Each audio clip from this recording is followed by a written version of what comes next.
Merci. La parole est à Fanélie Carré-Comte pour le groupe SRC pour 5 minutes.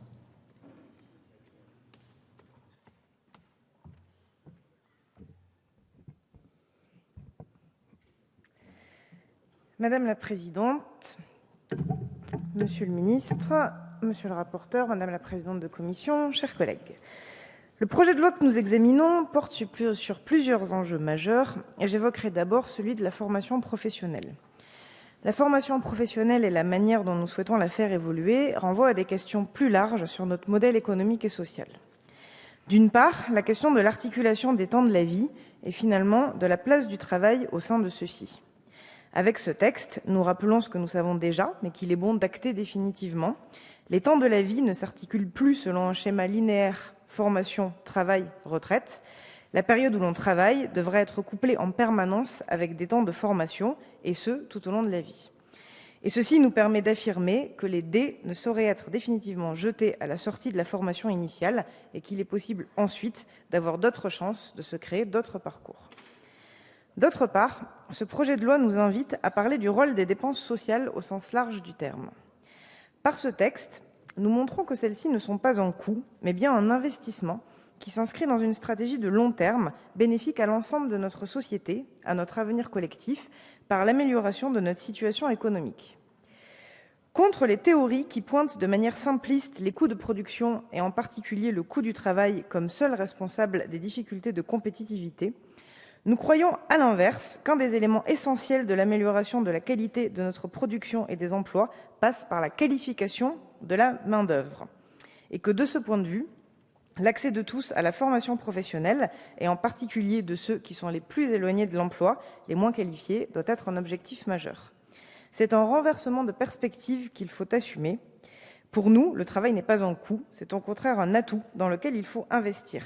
Et c'est le sens de ce texte qui, en instaurant ce principe du compte personnel de formation universelle, pose les bases pour bâtir un système plus juste et plus efficace pour répondre aux enjeux que je viens d'évoquer. Je l'ai dit, un des objectifs prioritaires de ce texte est de rendre accessible la formation professionnelle à tous, et particulièrement à ceux qui en ont le plus besoin, qui en sont paradoxalement aujourd'hui souvent les plus éloignés. Je pense notamment aux personnes accompagnées par les structures de l'insertion par l'activité économique, entreprises d'insertion, associations intermédiaires, ateliers et chantiers d'insertion, dont je crois important de saluer ici l'action.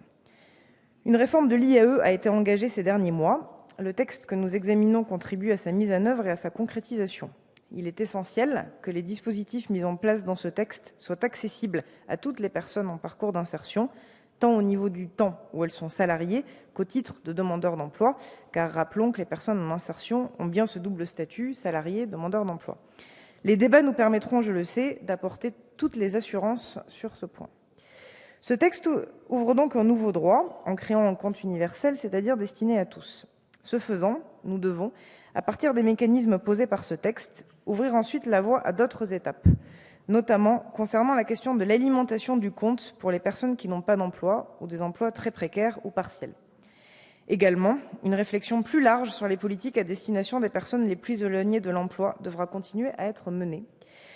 Car bien souvent, pour certaines personnes au parcours accidenté, il ne suffit malheureusement pas toujours de mettre en place des logiques administratives donnant accès à des dispositifs pour que les choses se mettent en place. Les dimensions d'accompagnement social et personnel sont également très importantes. Quelques mots enfin sur une problématique commune aux diverses parties du texte, celle de ce que l'on appelle le hors-champ, évoqué à de nombreuses reprises ici, mais je crois qu'il y a une raison pour cela. Le travail sur ce texte a permis à de nombreuses reprises de mettre la lumière sur un problème et sur ses conséquences concrètes. Un tiers de l'activité économique et des emplois de notre pays n'est pas représenté à la table des négociations lors de la conclusion d'accords interprofessionnels. C'est le cas notamment, on l'a dit, du monde agricole, des professions libérales et d'un secteur qui est cher, je le sais, à nombre de parlementaires ici, celui de l'économie sociale et solidaire. Et ceci dans un contexte où les règles de mesure d'audience et d'établissement de critères visant à déterminer la représentativité n'étaient pas définies pour les organisations patronales, contrairement à ce qu'avait fait la loi de 2008 pour les salariés. Il y avait donc deux enjeux sur ce texte, en finir avec la mise à l'écart du hors-champ et poser des règles nouvelles pour la représentativité patronale, avec, à mon sens, l'objectif, non pas de figer une situation existante, mais bien de poser un cadre permettant demain la traduction de dynamiques d'évolution qui pourront intervenir dans le champ patronal, et tout ceci dans une logique et selon des principes démocratiques, car on parle bien ici de démocratie sociale. Le texte est porteur en ce sens de plusieurs mesures importantes dont nous aurons l'occasion de débattre de manière plus approfondie au cours des jours à venir et probablement de poser encore certaines questions.